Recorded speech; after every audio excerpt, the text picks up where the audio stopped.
வணக்கம் and welcome to Space Time. இது ஒரு நீண்ட விண்வெளி பயணம் விடைகளை தேடி. இதுக்கு முன்னாடி சீரீஸ் ஆஃப் வீடியோஸ்ல நம்ம ஸ்டார்ஸ் எப்படி உருவாகுது, அதோட வாழ்க்கையில என்னென்ன நடக்கும் இத பத்தி எல்லாம் பார்த்திருக்கோம். அது மட்டும் இல்லாம நம்ம சோலார் சிஸ்டம்ல இருக்க மற்ற ஆப்ஜெக்ட்ஸ், அதாவது ஆஸ்ட்ராய்ட்ஸ், காமெட்ஸ் இதெல்லாம் என்ன அப்படின்றதெல்லாம் நம்ம விவரமா பேசியிருக்கோம். இது மட்டும் இல்லாம சோலார் சிஸ்டத்தை தாண்டி இருக்கிற மற்ற எக்ஸோ பிளானட்ஸை பத்தி கூட நம்ம பேசியிருக்கோம். அதாவது சூரியனை சுத்தாம வேற நட்சத்திரங்களை சுத்தி வர பிளானட்ஸை பத்தி நம்ம பார்த்திருக்கோம். ஆனா நம்ம சோலார் சிஸ்டம்ல இருக்க 8 பிளானட்ஸையுமே டீட்டெயில்டா நம்ம இன்னும் பார்க்கல. நான் சொன்ன பழைய வீடியோஸ் எல்லாம் நீங்க இன்னும் பார்க்கலனா இந்த சேனல்ல போய் நீங்க எல்லாத்தையும் பார்க்கலாம். இந்த நியூ சீரீஸ் ஆஃப் வீடியோஸ்ல நம்ம 8 பிளானட்ஸை பத்தின கேரக்டரிஸ்டிக்ஸ் தான் பார்க்க போறோம்.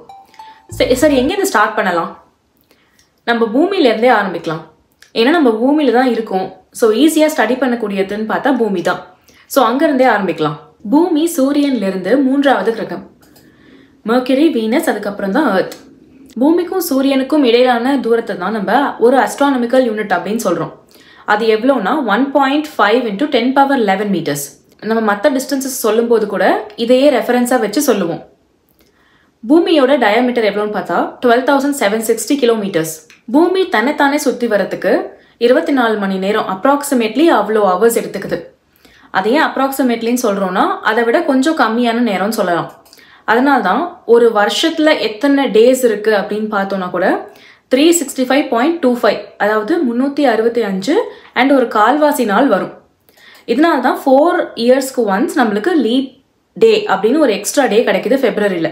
5 பில்லியன் இயர்ஸ்க்கு முன்னாடி சோலார் சிஸ்டம் உருவாச்சுன்னு வச்சுக்கிட்டோம்னா 4.5 பில்லியன் இயர்ஸ்க்கு முன்னாடி உருவானது தான் நம்ம பூமி. கரெக்டான டெம்பரேச்சரும் கெமிக்கல்ஸும் இங்கே இருந்ததுனால 3.8 பில்லியன் இயர்ஸ்க்கு முன்னாடி தான் இங்கே லைஃப் முதல்ல உருவாச்சு. அதை பற்றி நம்ம அப்புறமா பேசலாம். பட் அதுக்கு முன்னாடி பூமியை பற்றின பேசிக்கான திங்ஸ்லாம் தெரிஞ்சுக்கலாம். நம்ம இதுக்கு முன்னாடியே ஒரு வீடியோவில் சொல்லியிருந்தோம், மெர்க்குரி, வீனஸ், எர்த், மார்ஸ் இந்த 4 பிளானட்ஸுமே டெரஸ்ட்ரியல் பிளானட்ஸ்ன்னு நம்ம சொல்கிறோம். அதாவது ராக்கியான சர்ஃபேஸால் உண்டாயிருக்கு இந்த பிளானட்ஸ்லாம். ஸோ பூமியிலுமே பார்த்தோன்னா அவுட்டர் லேயரில் வந்து ராக்கியான கிரஸ்ட்ன்னு சொல்லக்கூடிய மேற்பகுதி இருக்குது. அதுக்குள்ள ரொம்ப பெரிய லேயர், டீப்பான மேண்டல்னு சொல்லுவோம். இந்த செகண்ட் லேயர் மேண்டல்னு ஒரு லேயர் இருக்குது. அதுக்கு உள்ள பார்த்தோம்னா ஒரு பெரிய கோர் இருக்குது. இந்த கோர் வந்து அயனால உண்டாயிருக்கு. இது மோல்டனாகவும் ஒரு நெருப்பு குழம்பு மாதிரியும் இருக்குது. இந்த கோர் வந்து சென்டரில் மூவ் ஆகுறதுனால தான் பூமி வந்து ஒரு பெரிய மேக்னெட் மாதிரி ஆக்ட் ஆகுது. ஸோ ஒரு மேக்னெட்னு இருந்தால் அதை சுற்றி ஒரு மேக்னெட்டிக் ஃபீல்டு இருக்கும். அந்த மாதிரி தான் பூமியை சுற்றி ஒரு மேக்னெட்டிக் ஃபீல்டு இருக்குது. இந்த ஏரியாவை தான் நம்ம மேக்னெட்டோஸ்பியர்னு சொல்கிறோம். ஸோ இந்த மேக்னெட்டிக் ஃபீல்டால் நம்மளுக்கு என்ன? பூமியை சுற்றி ஸ்பேஸ்லேருந்து வர காஸ்மிக் ரேஸ், ரொம்ப பவர்ஃபுல்லான ரேடியேஷன்ஸ் எல்லாம் இந்த மேக்னெட்டோஸ்பியர் தான் தடுக்குது. பூமியோட அவுட்டர் லேயரான கிரஸ்ட்டை வந்து நம்ம 2ஆக பிரிக்கலாம். ஒன்று வந்து ஓஷனிக் கிரஸ்ட்டு, ஒன்று கான்டினென்டல். அதாவது கடலுக்கு அடியில் இருக்கிறதெல்லாம் ஓஷனிக் கிரஸ்ட்டு. நம்ம நிலப்பரப்பு அப்படின்னு சொல்கிற கான்டினென்ட்ஸ்லாம் இருக்கு இல்லையா, அது வந்து கான்டினென்டல் கிரஸ்ட்னு சொல்லலாம். ஓஷனிக் கிரஸ்ட் வந்து சுமார் 6 கிலோமீட்டர் அளவுக்கு டீப்பாக இருக்குது. ஆனால் இந்த கான்டினென்டல் கிரஸ்ட் வந்து 20லேருந்து 70 கிலோமீட்டர்ஸ் அளவுக்கு டீப்பாக இருக்குது. பூமிக்கு அடியில் இருக்க பெரும் பகுதி இந்த மேண்டலுங்கிற ஏரியாவால் தான் உருவாயிருக்கு. அது பார்த்தோன்னா 2900 கிலோமீட்டர்ஸ் அளவுக்கு டீப்பாக இருக்குது. இந்த இடத்துல ஓரளவுக்கு ராக்கி சப்ஸ்டன்சஸ், கொஞ்சம் மோல்டன், ஒரு நெருப்பு குழம்பு நடுவில் இருக்கிற மாதிரியான ஒரு ஃபார்மேட்டில் இருக்குது. ஸோ இங்கேருந்து தான் மோஸ்ட்லி வால்கானிக் எரப்ஷன்ஸ்லாம் நடக்குது. நம்மளுக்கு லாவான் வால்கானோ மூலமாக வெளியில் வர மேக்மா, அதாவது பூமிக்கு அடியில் இருந்தால் மேக்மான்னு சொல்லுவோம், வெளியில் வந்ததுக்கப்புறம் லாவான்னு சொல்லுவோம். ஸோ இதெல்லாமே வந்து இந்த மேண்டலுங்கிற ஏரியாவிலேருந்து தான் நடக்குது. எரிமலைகள் வெடிக்கிறதெல்லாம். பூமியோட கோரை அவுட்டர் கோர், இன்னர் கோர்னு 2ஆக பிரிக்கலாம். ஒட்டுமொத்தமாக இந்த கோரோடைய அளவு எவ்வளோன்னு பார்த்தோம்னா 7000 கிலோமீட்டர்ஸ் அளவுக்கு டயாமீட்டர் இருக்குது. இது வந்து மெர்க்குரி பிளானட்டை விட பெருசு. அந்த அளவுக்கு பெரிய கோர் வந்து பூமியோட சென்டரில் இருக்குது. இன்னொரு ரொம்ப யூனிக்கான விஷயம் பூமிக்கு என்னன்னு பார்த்தோம்னா பிளேட் டெக்டானிக்ஸ். அதாவது பூமியோட அவுட்டர் சர்ஃபேஸ், அந்த கிரஸ்ட்ன்னு சொன்னோம் இல்லையா, இதெல்லாம் வந்து ஒரு தட்டு மாதிரி அடுக்கடுக்காக இருக்குது. ஸோ இதெல்லாம் நகரும் போது தான் பூகம்பம்லாம் ஏற்படுது. எர்த்குவேக்ஸ்லாம் வந்து பூமி ஃபுல்லாக நடக்கிறதெல்லாம் இதோட பிளேட் டெக்டானிக்ஸ்ன்னு சொல்கிற இந்த தட்டு மாதிரி அடுக்கி இருக்க இந்த கான்டினென்டல் அண்ட் ஓஷனிக் கிரஸ்டோட மூமெண்ட்டால தான். ஸோ இந்த மாதிரி ஒரு டைனமிக்காக தான் எப்பயுமே நம்ம பூமி இருக்குது. மாற்றங்களுக்கு உட்பட்டு தான். முன்னாடி வந்து எல்லா காண்டினென்ட்ஸும் வந்து ஒரே இடத்துல ஒரு பெரிய சூப்பர் காண்டினென்ட்ஸாக தான் இருந்தது. பட் அதெல்லாம் நகர்ந்து தான் இப்போ இந்த மாதிரி நம்மளுக்கு தெரிஞ்சு 7 காண்டினென்ட்ஸாக தனித்தனி கண்டங்களாக பிரிஞ்சிருக்கு. இது எல்லாத்துக்குமே இந்த கிரஸ்டோட நகர்வு தான் காரணம். இந்த பிளேட்ஸ் எல்லாம் நகர்றது தான் காரணம். இப்பயுமே இது நிலையா இல்லை, மாறிக்கிட்டே தான் இருக்கு. ஒன்றை விட்டு ஒன்று தனியாக போகிறது, இந்த மாதிரி ஒரு விஷயம் வந்து நடந்துக்கிட்டே தான் இருக்கு. பூமியை சுற்றி ஒரு காற்று மண்டலமாக இருக்கிற ஒரு போர்வையை போல இருக்கிற ஒரு காற்று மண்டலத்தை தான் நம்ம அட்மாஸ்பியர்னு சொல்கிறோம். ஸோ இந்த அட்மாஸ்பியர் என்ன பண்ணும்? இது ஒரு லேயர் மாதிரி நம்மளோட சர்ஃபேஸ்லேருந்து ஒரு 10 கிலோமீட்டர் அளவுக்கு மேலே இருக்கு. இதனால வந்து நம்ம பூமி மேலே ஒரு ப்ரெஷர் உண்டாகுது, ஒரு அழுத்தம் உண்டாகுது. ஏன் இந்த மாதிரி ஒரு அழுத்தம் உண்டாகுது? பூமியில கிராவிட்டி இருக்கு இல்லையா, பூமி வந்து தன்னோட கிராவிட்டியால இந்த காற்றை வந்து இழுத்து வச்சிருக்கு. ஸோ இந்த காற்று பூமி மேலே ஏற்படுத்துகிற ஒரு அழுத்தத்தை தான் நம்ம அட்மாஸ்பரிக் ப்ரெஷர்னு சொல்கிறோம். ஸோ இந்த அட்மாஸ்பரிக் ப்ரெஷரில் தான் நம்ம மனிதர்கள் எல்லாருமே, மனிதர்கள் மட்டும் இல்லை எல்லா உயிரினங்களுமே வந்து இதில் தான் வாழ கற்றுக்கிட்டோம் நம்ம. ஸோ இந்த ப்ரெஷரில் தான் நம்மளால நார்மலாக ஃபங்க்ஷன் ஆக முடியும். ஸோ இந்த அட்மாஸ்பரிக் ப்ரெஷர் லெவல் வந்து கம்மியானாலோ அதிகமானாலோ நம்ம பாடி வந்து நார்மலாக ஃபங்க்ஷன் ஆகாது. ஸோ இதுவும் ஒரு காரணம் தான். நம்ம ஏரோப்ளைனில் ட்ராவல் பண்ணாலும் சரி, இல்லை ஏதோ ஒரு ஸ்பேஸ் கிராஃப்ட் ஸ்பேஸுக்கு அனுப்புகிறோன்னா கண்டிப்பாக அங்கே வந்து இங்கே இருக்கக்கூடிய ப்ரெஷர் அளவுக்கு ப்ரெஷர் இருக்காது. ஸோ என்ன பண்ணுவாங்க, அங்கே நல்லா இந்த ப்ரெஷர் அளவுக்கு அந்த கேபின்ஸ் எல்லாம் வந்து ப்ரெஷரைஸ் பண்ணி அதுக்கப்புறம் தான் நம்மளால அந்த ஸ்பேஸ் கிராஃப்ட்லேயோ இல்லை ஏர்கிராஃப்ட்லேயோ இருக்க முடியும். நம்ம ஒரு வேளை இதை விட கம்மி ப்ரெஷர் இருக்கிற ஒரு ஏரியாவுக்கு போயிட்டோம்னா நம்ம பாடியில் இருக்க ஃப்ளூயிட்ஸ் எல்லாமே ரொம்ப விரிவடைஞ்சு ரொம்ப ஸ்வெல் ஆகும் பாடி. நம்ம பாடி வந்து ஸ்பேஸில் எக்ஸ்ப்ளோர்ட்லாம் ஆகாது, பட் ஸ்வெல் ஆக ஆரம்பிச்சிடும். ஸோ நம்மளால நார்மலாக ஃபங்க்ஷன் ஆக முடியாது. அது மட்டும் இல்லாமல் லோ ப்ரெஷர் ஏரியாவுக்கு நம்ம போகணுன்னா பாய்லிங் பாயிண்ட்டே வந்து ரொம்ப கம்மி ஆகிடும். ஸோ நம்ம மேலே இருக்கிற ஈரப்பதம் அது மாதிரி இருக்கும் இல்லையா, மாய்ஸ்சர்லாம், இது எல்லாமே பாயில் ஆக ஆரம்பிச்சிடும். இதனால நம்மளால ஃபங்க்ஷன் ஆக முடியாது. பூமியை சுற்றி இருக்க இந்த அட்மாஸ்பியரில் நிறைய லேயர்ஸ் இருக்குது. நான் அந்த லேயர்ஸை பற்றிலாம் இப்போ தனித்தனியாக எக்ஸ்பிளைன் பண்ணல. இதை நீங்கள் கூகுளில் சர்ச் பண்ணாலே வரும் என்னென்ன லேயர்ஸ்லாம் இருக்குன்னு. இருந்தாலும் முக்கியமான லேயரை பற்றி நான் சொல்லாமல் இருக்க முடியாது. அது பேர் தான் ஓசோன் லேயர். ஆக்சிஜன் உங்களுக்கே தெரியும், O2ன்னு சொல்லுவோம். நம்ம 2 ஆக்சிஜன் மாலிக்யூல்ஸ் இருக்குன்னு அர்த்தம். இதுவே வந்து 3 ஆக்சிஜன் மாலிக்யூல்ஸ் ஒன்றா சேர்ந்தது தான் ஓசோன். ஸோ இதுதான் வந்து ஒரு லேயராக நம்ம அட்மாஸ்பியரில் ஒரு லேயராக இருக்குது. இதோடைய ஸ்பெஷாலிட்டி என்னன்னு பார்த்தோம்னா வேறு எந்த கிரகத்துலேயுமே இந்த மாதிரி ஒரு அமைப்பு இல்லை. காஸ்மிக் ரேடியேஷன்ஸ், அதாவது அல்ட்ரா வயலட் ரேஸோ இல்லை அதை விட பவர்ஃபுல்லான ரேஸ்லாம் வெளியிலேருந்து வருது இல்லையா, அதை வந்து இது அப்சார்ப் பண்ணிக்கும். இந்த O3ங்கிற மாலிக்யூல் வந்து அந்த UV ரேஸ் எல்லாம் அப்சார்ப் பண்ணி பூமியில் அது வந்து இறங்காமல் அங்கேயே ஃபில்டர் பண்ணிடும். இது ஒரு மெயின் ரீசன் இந்த இடத்துல உயிரினங்கள்லாம் இவ்வளோ வருஷமாக வாழறதுக்கு. ஒருவேளை இந்த ஓசோன் லேயர் இல்லாமல் போயிருந்தா இங்கே உயிரினங்கள் வாழ்ந்திருக்கவே முடியாமல் போயிருக்கும். இப்போ நம்ம அட்மாஸ்பியர்னு எடுத்துக்கிட்டோம்னா நம்மளை சுற்றி இருக்க காற்றில் ஃபுல்லாகவே ஆக்சிஜன் தான் இருக்கான்னு கேட்டால் இல்லை. 78% நைட்ரஜன் தான் இருக்குது, 21% தான் ஆக்சிஜன் இருக்குது. மீதி 1% தான் மற்ற கேஸஸ்லாம், கார்பன் டை ஆக்சைடு, ஆர்கான், இல்லை வந்து வாட்டர் வேப்பர், நீராவி, இதெல்லாமே வந்து மிச்ச 1% தான் சொல்லலாம்.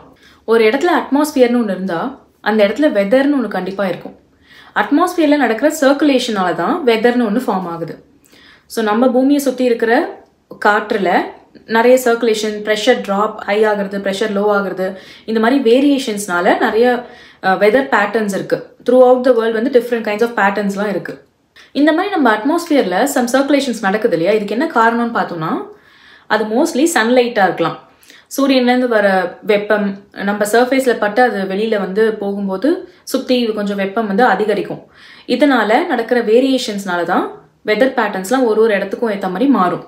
நம்ம பூமி வந்து அதோட ஆக்சஸ்லேருந்து ஒரு 23.5 டிகிரிஸ் அளவுக்கு சாய்வாக இருக்குது, டில்ட் ஆகிருக்கு. ஸோ இந்த டில்ட்டுக்கு என்ன காரணம்னு தெரியாது. ஒரு ஹைப்போதசிஸ் நிறைய இருக்குது. அதாவது நிலவு உருவானப்போ இந்த மாதிரி பூமி வந்து லைட்டாக சாஞ்சிருக்கலாம் அப்படின்னு சொல்லப்படுது. பட் அந்த டில்ட்டுக்கான ரீசன்ஸ் தெரியாது. பூமி மட்டும்தான் இப்படி சாஞ்சிருக்கான்னு கேட்டால் அதுவும் இல்லை. மற்ற நிறைய கிரகங்களும் வந்து லைட்டாக சாஞ்சிருக்கு, டிஃப்ரெண்ட் ஆங்கிள்ஸில் சாஞ்சிருக்கு. ஸோ நம்ம பூமியை பார்த்தோம்னா 23.5 டிகிரிஸ்ன்னு சொல்லலாம். ஸோ இதனால் என்ன, நம்மளுக்கு என்ன நடக்க போகுது, பூமி எப்படி சாஞ்சிருந்தா என்ன அப்படின்னு நம்ம கேட்கலாம். பட் நம்ம பூமியில் நடக்கிற சீசன்ஸ், அதாவது வின்டர், சம்மர், இந்த மாதிரி டிஃப்ரெண்ட் டைப்ஸ் ஆஃப் சீசன்ஸ் இருக்கு இல்லையா, இது எல்லாத்துக்குமே இந்த டில்ட் தான் ஒரு காரணம். நம்ம ஒருவேளை நேராக நின்றுருந்தோன்னா சூரியனை சுற்றி நம்ம ஒரு பாதையில் வரும்போது ஒரே அளவுக்கு சன்லைட் தான் பூமியில் எல்லா இடத்துலையும் பட்டிருக்கும். இப்போ வின்டர் அப்படின்னா நார்த்தன் ஹெமிஸ்பியருக்கு வின்டர்னா சதர்ன் ஹெமிஸ்பியருக்கு சம்மராக இருக்கும். அதே மாதிரி வைஸ் வர்ஸா நார்தர்ன் ஹெமிஸ்பியருக்கு சம்மர்னா சதர்ன் ஹெமிஸ்பியருக்கு வந்து விண்டராக இருக்கும். ஸோ இந்த மாதிரி சீசனல் வேரியேஷன்ஸ்லாம் வந்து இந்த டில்டால் தான் நடக்குது.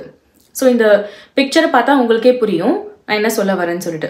இதை பற்றி டீட்டெயிலாக வேணும்னா நம்ம இன்னொரு வீடியோவில் பேசலாம். இப்போ நம்ம பூமி சூரியனை சுற்றி வர இந்த ஒரு ஜோன் இருக்கு இல்லையா, இந்த ஜோனை தான் நம்ம ஹேபிட்டபிள் ஜோன் அப்படின்னு சொல்கிறோம். இதை கோல்டிலாக்ஸ் ஜோனுன்னு சொல்லுவாங்க இன்னொரு பேரில். நம்ம ஏற்கனவே இந்த ஹேபிட்டபிள் ஜோனை பற்றி எக்ஸோ பிளானட்ஸ் வீடியோவில் பேசியிருக்கோம். அந்த வீடியோவை நீங்கள் பார்க்கலாம், நீங்கள் போய் பார்த்துக்கலாம். ஏன்னா அதில் நம்ம ஸ்பெசிஃபிக்காக வேறு பிளானட்ஸ்லாம் வந்து மற்ற ஸ்டார்ஸை சுற்றி வரதை பற்றி பேசும்போது எந்த மாதிரி ஜோனில் இருந்தால் அந்த பிளானட்டில் உயிர் இருக்க வாய்ப்பு இருக்குது இப்படிலாம் பேசியிருப்போம்.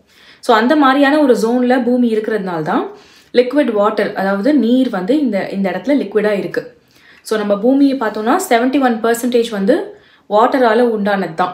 பூமிக்கு ஒரே ஒரு நிலவு இருக்குது, அது நம்ம எல்லாருக்குமே ரொம்ப ஃபேவரட் ஆனது.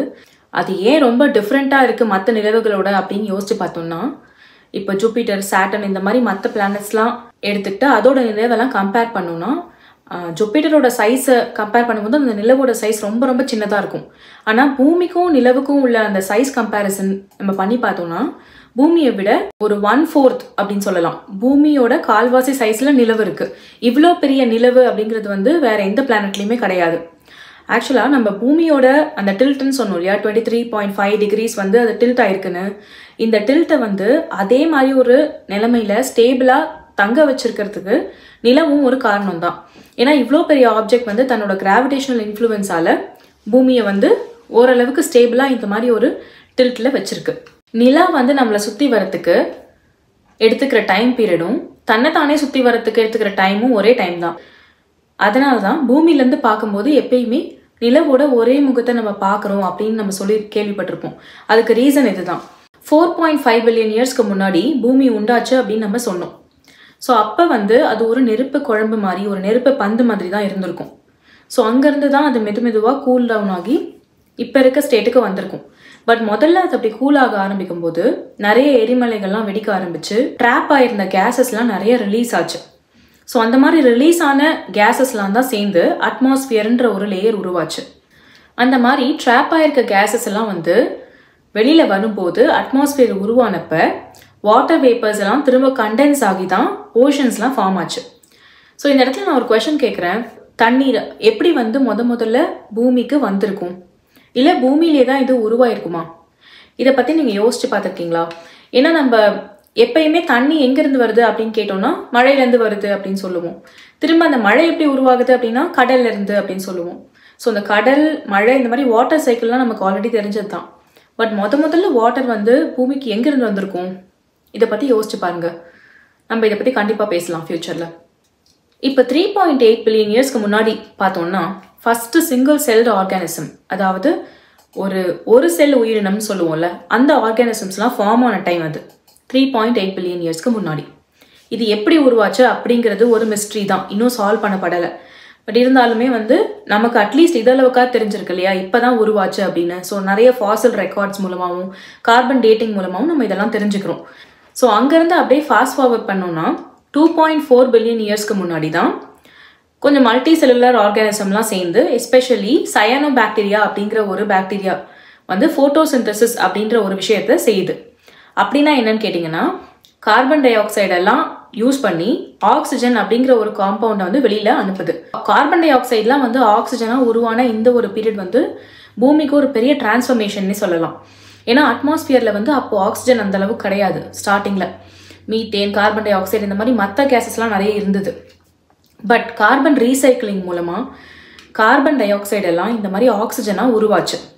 ஸோ இப்படி தான் அட்மாஸ்பியரில் கொஞ்சம் கொஞ்சமாக ஆக்சிஜன் லெவல்ஸ் வந்து இன்க்ரீஸ் ஆச்சு.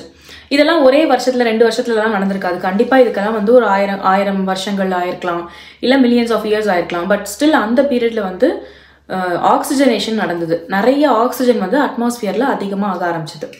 இந்த பீரியடுக்கு அப்புறமா தான் ஆக்சிஜனை வந்து சுவாசிச்சு உயிர் வாழக்கூடிய அந்த மாதிரியான உயிரினங்கள்லாம் வந்து இங்கே உருவாக ஆரம்பிச்சது. ஸோ அப்படி பார்த்தோம்னா 1 பில்லியன் வருஷத்துக்கு முன்னாடியிலேருந்து ப்ரெசண்ட் வரைக்கும் நிறைய டெக்டானிக் ஆக்டிவிட்டீஸ்ன்னு சொல்கிற அந்த பிளேட்டோட நகர்வுகள் இதெல்லாம் நடந்து நிறைய காண்டினென்ட்ஸ் உருவானது.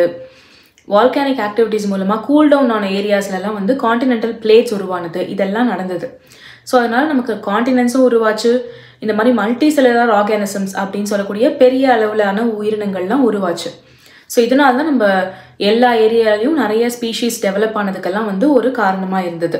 2.5 மில்லியன் இயர்ஸ் இந்த டைமில் தான் நம்மளோட மூதாதையர்கள்னு சொல்லலாம், அதாவது ஆன்செஸ்டர்ஸ் உருவான ஒரு காலகட்டம். அதாவது ஹியூமனாய்ட்ஸ்ன்னு சொல்லலாம். அப்போ இருந்த ஹியூமன் பீயிங்ஸ் மாதிரி இருந்த ஆன்செஸ்டர்ஸ். ஸோ அதுக்கப்புறம் பார்த்தா நியாண்டர்தல்ஸ் இந்த மாதிரிலாம் நிறைய நம்ம கேள்விப்பட்டிருப்போம். இந்த மாதிரி இவங்கெல்லாம் நம்மளோட ஆன்செஸ்டர்ஸாக இருந்திருக்கலாம் அப்படின்ட்டு. ஸோ அது எப்போ நடந்ததுன்னு பார்த்தோம்னா 2.5 மில்லியன் இயர்ஸ். அது வந்து இது பூமி உருவான காலத்துலேருந்து எடுத்துக்கிட்டோம்னா ரொம்ப முன்னாடிலாம் நடக்கல, இப்போ நடந்த ஒரு விஷயம் தான். இப்போ நடந்தது அப்படின்னு நான் சொல்றது வந்து ஆஸ்ட்ரானமிக்கல் டைம் ஸ்கேல்ஸ்ல ஒரு மனுஷனோட வாழக்கூடிய நாட்களை எடுத்துக்கிட்டோம்னா இந்த மில்லியன் இயர்ஸுங்கிறது வந்து ஒரு பெரிய காலம். இப்போ நம்ம பூமியை பற்றின பேசிக்கான விஷயத்தெல்லாம் பேசியிருக்கோம். ஸோ இதனால என்ன யூஸ் அப்படின்னு கேட்டால், நம்ம வந்து மற்ற கிரகங்களை ஸ்டடி பண்ணும்போது நமக்கு ஒரு கம்பேர் பண்ணுறதுக்கு கண்டிப்பாக ஒரு விஷயம் வேணும். ஸோ அதுதான் நம்ம பூமின்னு வச்சுக்கலாம். இப்போ பூமியோட அட்மாஸ்பியரை பற்றி தெரிஞ்சாதான் நாளைக்கு நம்ம வீனஸ், மார்ஸ் இந்த மாதிரி மற்ற பிளானட்ஸ் எல்லாம் பற்றி பேசும்போது அதோட அட்மாஸ்பியர் எப்படி இருக்குது அப்படிங்கிறது ஒரு ஒப்பிட்டு பார்க்க முடியும். அது மட்டும் இல்லாமல் வேறு இடத்துல உயிர்கள்லாம் இருக்கா, உயிர் வாழறதுக்கான சாத்தியம் இருக்கா அப்படின்னு தெரிஞ்சுக்கணுன்னா இந்த பூமியில் இருக்க கண்டிஷன்ஸை நம்ம நல்லா புரிஞ்சுக்கிட்டா தான் அது முடியும். ஸோ இது மூலமாக நீங்கள் நிறைய பூமியை பற்றி ஏற்கனவே தெரிஞ்ச விஷயங்களை நம்ம ரீவிசிட் பண்ணியிருக்கோம். இல்லை தெரியாதுன்னா நீங்கள் இப்போ தெரிஞ்சிருப்பீங்கன்னு நினைக்கிறேன். அடுத்தது நம்ம எந்த பிளானட்டை பற்றி பேசலாம் அப்படிங்கிறத கமெண்ட்டில் சொல்லுங்கள். ஸ்பேஸை பற்றி தெரிஞ்சுக்கிறதுக்கு இன்னும் நிறைய விஷயம் இருக்குது. Stay curious and keep exploring with me. This is Saranya and இது நம்ம ஸ்பேஸ் டைம்.